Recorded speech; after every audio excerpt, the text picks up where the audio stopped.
Hello everyone, welcome to Wawa IS.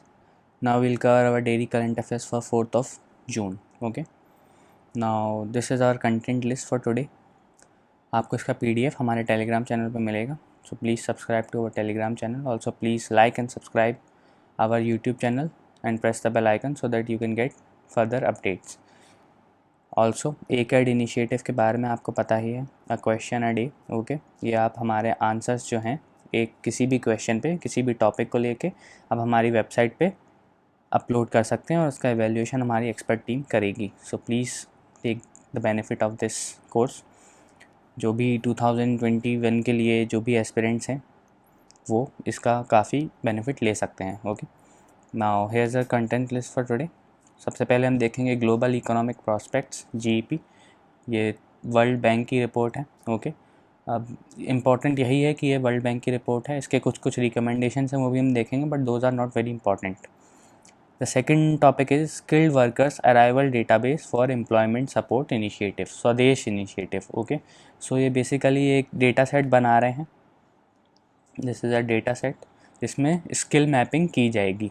जो भी skills हैं, जितने भी लोग आए हैं वापस, सिटीजन्स जो रिटर्न हुए हैं फ़ॉरेन से, उनका एक स्किल मैपिंग की जाएगी और उनको अप्रोप्रिएटली काम दिलाया जाएगा. नाउ जो थर्ड टॉपिक है हमारा, दैट इज़ आर्सेनिकम एल्बम 30. तो ये एक होम्योपैथिक टैबलेट है. Okay, this is a homeopathic tablet और ये प्रिवेंटिव यूज़ के लिए जानी जाती है, कोविड के लिए. ओके, नाउ जो अगला टॉपिक है that is inner line permit ILP and the CAA context. तो ये बेसिकली एक पिटिशन हुआ था जिसमें प्रेसिडेंशियल ऑर्डर को चैलेंज किया, उसको सुप्रीम कोर्ट ने खारिज कर दिया है.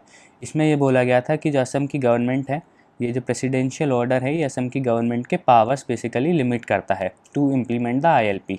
ओके, सो हम ILP को थोड़ा देखेंगे और जानेंगे कि क्या CAA कॉन्टेक्स्ट है, constitutional citizenship amendment act. Okay, now जो लास्ट टॉपिक है हमारा that is discontinuing subsidy on electricity for farmers. ये एक ओपेड है और ये बताता है कि किन किन रीजंस की वजह से हम जो फ्री पावर सप्लाई करते हैं फार्मर्स को वो हमको बंद कर देनी चाहिए.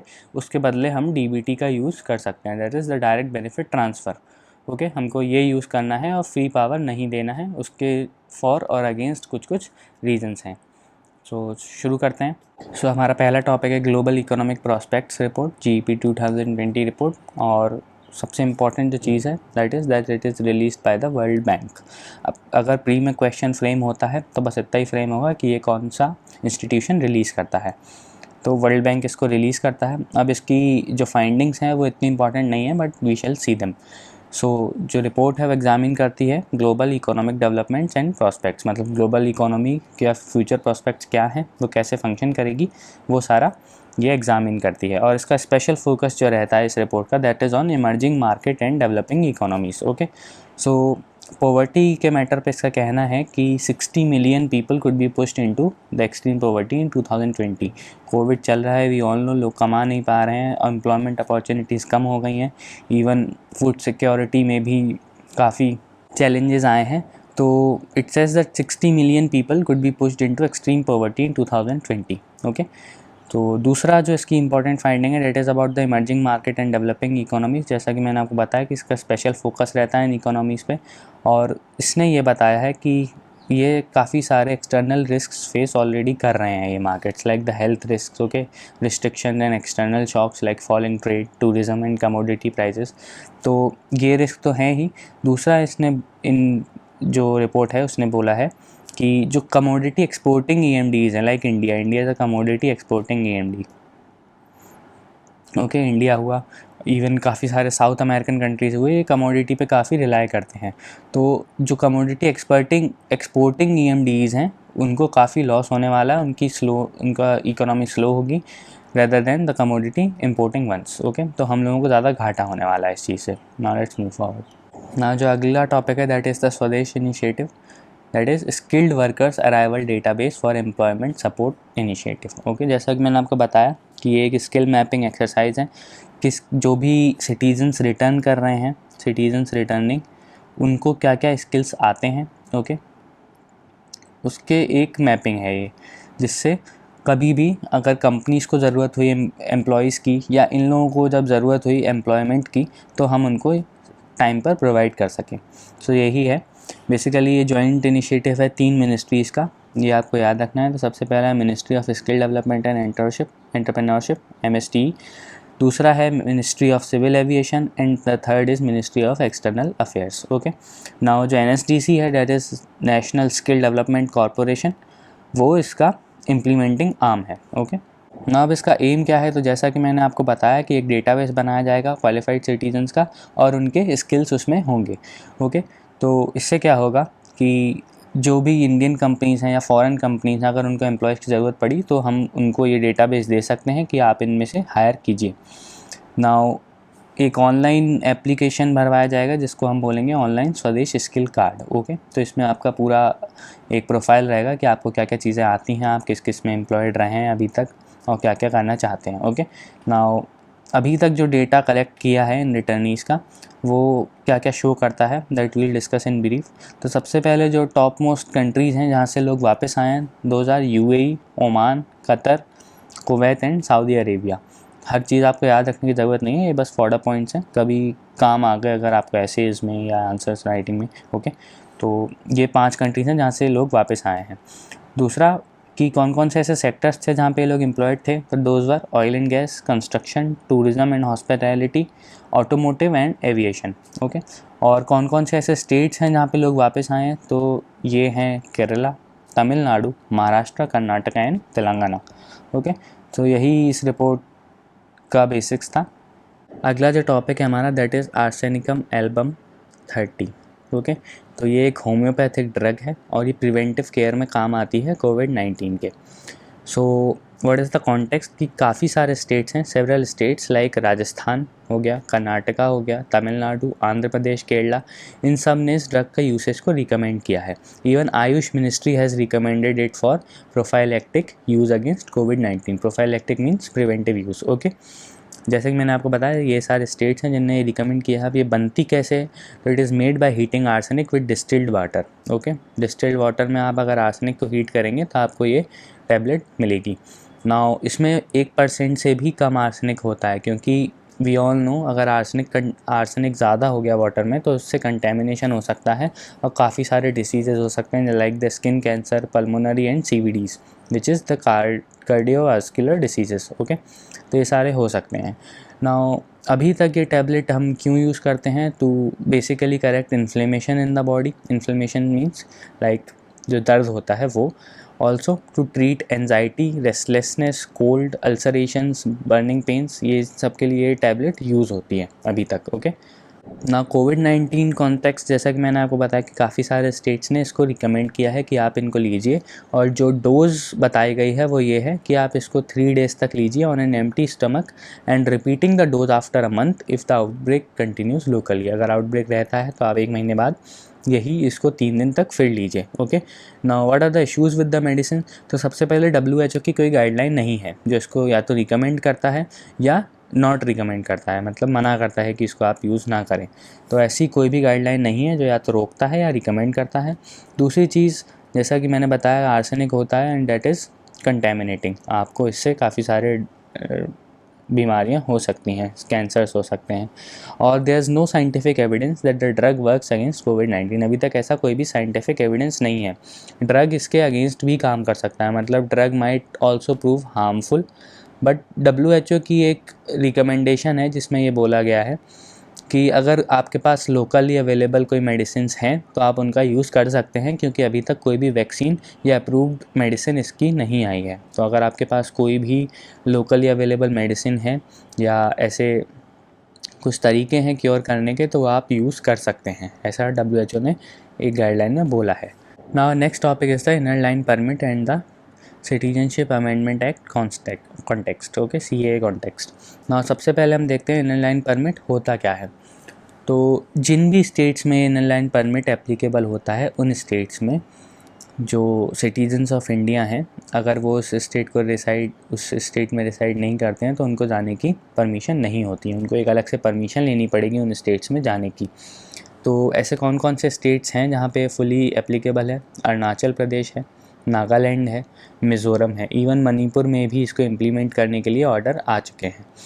नाउ कॉन्टेक्स्ट क्या है इस न्यूज़ का, तो जो सुप्रीम कोर्ट है उसमें एक पिटीशन आई थी जिसमें बोला गया कि एक प्रेसिडेंशियल ऑर्डर आया है, वो असम की ILP इन्फोर्स करने की पावर्स को लिमिट करता है। ओके, सो इस प्रेसिडेंशियल ऑर्डर का वो पिटीशन चैलेंज कर रहा था, बट सुप्रीम कोर्ट ने उसको खारिज कर दिया। Now what is the inner line permit? We all have seen कि इन रीजन्स में आपको जाने के लिए एक स्पेशल परमिट लगेगा, तो that is the inner line permit regime.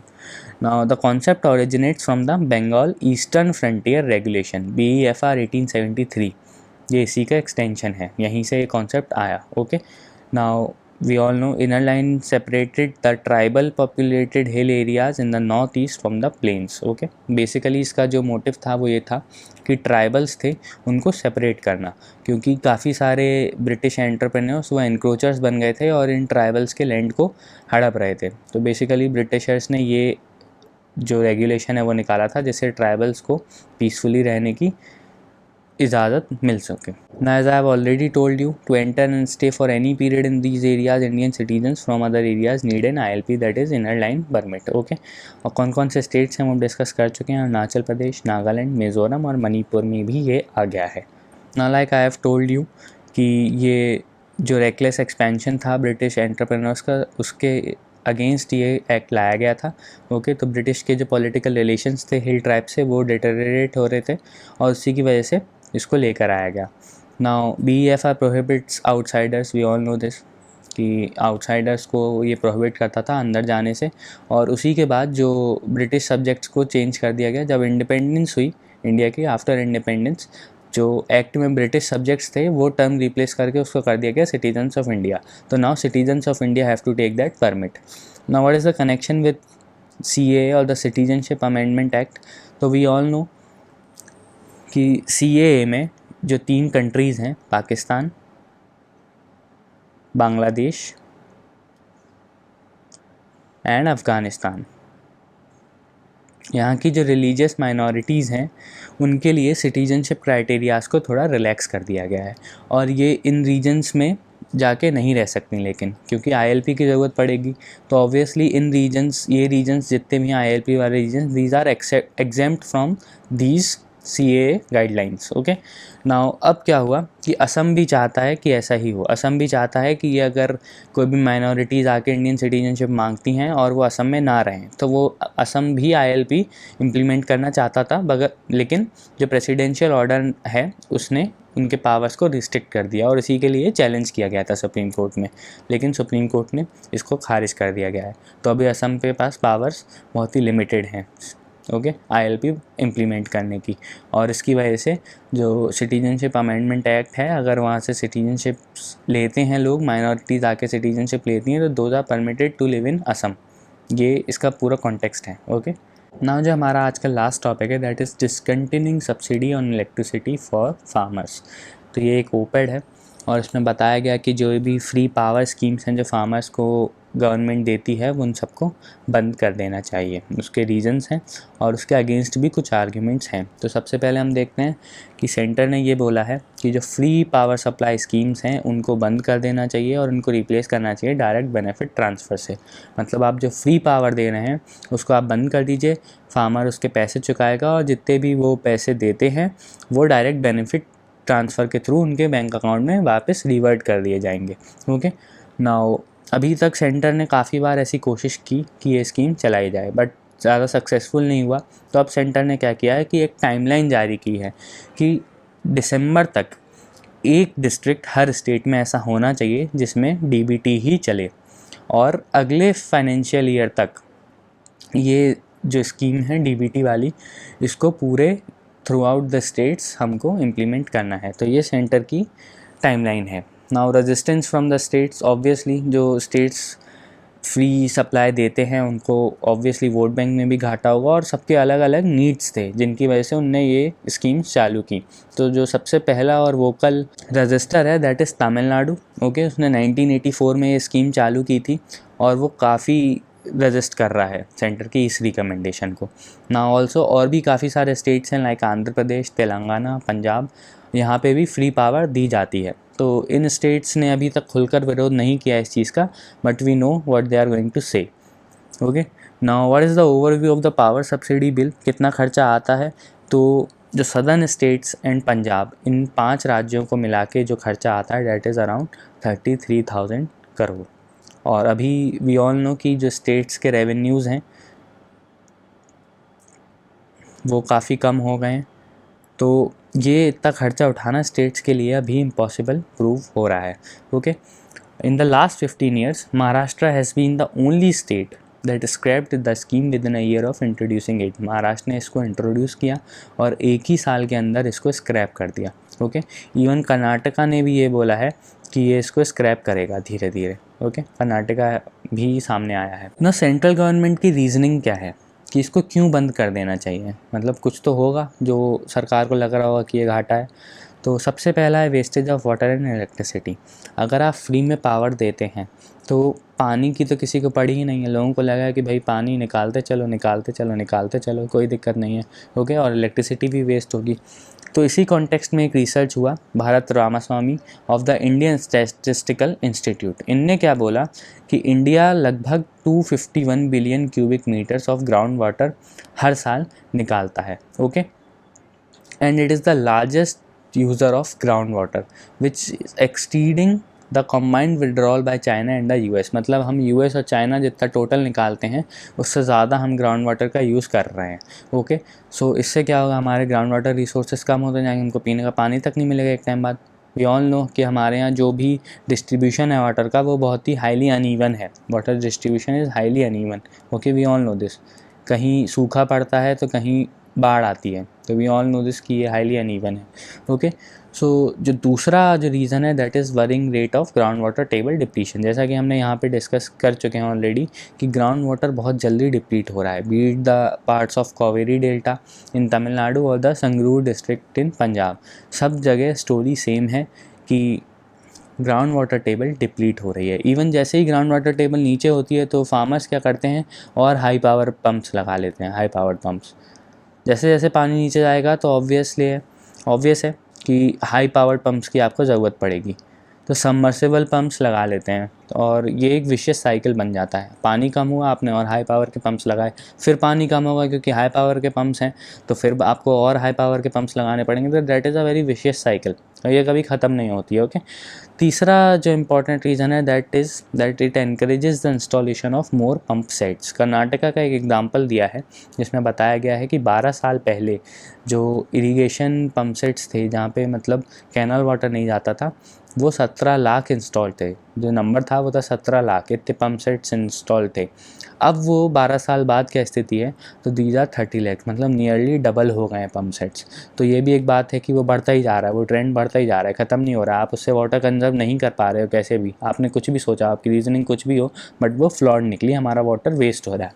Now जो आखिरी रीजनिंग है वो ये है कि AT&C losses clubbed as consumption by farmers. अब क्या होता है कि सेग्रीगेटेड मीटर्स तो इंस्टॉल्ड होते नहीं हैं। ओके, सेग्रीगेटेड मीटर्स मतलब इंडिविजुअल मीटर्स इंस्टॉल्ड नहीं होते हैं, एक जगह पे एक मीटर लगा होता है, वो पूरा बताता है कि आपने इतनी पानी की खपत की। हर अलग अलग फार्म में अलग अलग मीटर नहीं होता है। तो इससे क्या होता है कि जो AT&C लॉसेज होते हैं that are aggregate technical and commercial losses, वो लॉसेज इसमें नहीं काउंट होते हैं। ओके, तो और जो डिस्कॉम्स होती हैं, डिस्ट्रीब्यूशन कंपनीज होती हैं, वो अपना लॉस कम दिखा देती हैं कि भाई इतनी तो खपत हो गई, कंजम्पशन हो गया है, तो कंजम्पशन के साथ ही अपने लॉस को भी क्लब कर देती हैं और इससे हमको ये पता नहीं पड़ता कि कितने एफिशिएंटली हम वाटर डिस्ट्रीब्यूट कर रहे हैं।